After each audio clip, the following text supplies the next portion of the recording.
প্রধানমন্ত্রী শেখ হাসিনা টুঙ্গিপাড়ায় গিয়ে যে ভ্যানে করে গ্রাম ঘুরেছেন, সেই ভ্যানের চালক মোহাম্মদ ইমাম শেখকে বিমান বাহিনীতে চাকরি দেওয়া হবে বলে জানিয়েছেন স্থানীয় আওয়ামী লীগ নেতারা। গতকাল রোববার সকালে ইমামকে নিয়ে গোপালগঞ্জে আসেন টুঙ্গিপাড়া উপজেলা পরিষদের চেয়ারম্যান গাজী গোলাম মোস্তফা। দুপুর 12টার দিকে যশোর বিমান বাহিনীর বীরশ্রেষ্ঠ মতিউর রহমান ঘাঁটির স্কোয়াড্রন লিডার হারুন উর রশিদ এবং সহকারী স্কোয়াড্রন লিডার দেলোয়ার হোসেন গোপালগঞ্জ শহরের কলেজ মসজিদ রোড এলাকায় যান। সেখানে তারা প্রধানমন্ত্রী শেখ হাসিনার সংসদীয় প্রতিনিধি, কেন্দ্রীয় আওয়ামী লীগের ধর্ম বিষয়ক সম্পাদক শেখ মোহাম্মদ আবদুল্লাহর বাড়িতে গিয়ে তার কাছ থেকে ইমামকে বুঝে নেন।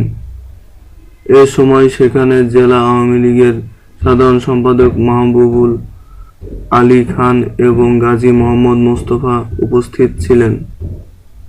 দুপুর 12টার দিকে বিমান বাহিনীর সদস্যরা ইমামকে নিয়ে টুঙ্গিপাড়া সদর পাড়া এলাকায় তার বাড়িতে যান। সেখানে তার ইমামের বাবা আব্দুল লতিফ ও মা শাহানা বেগমের হাতে 40,000 টাকা তুলে দেন। এরপর তারা ইমাম ও সেই রিকশা ভ্যানটি নিয়ে যশোরের উদ্দেশ্যে চলে আসেন।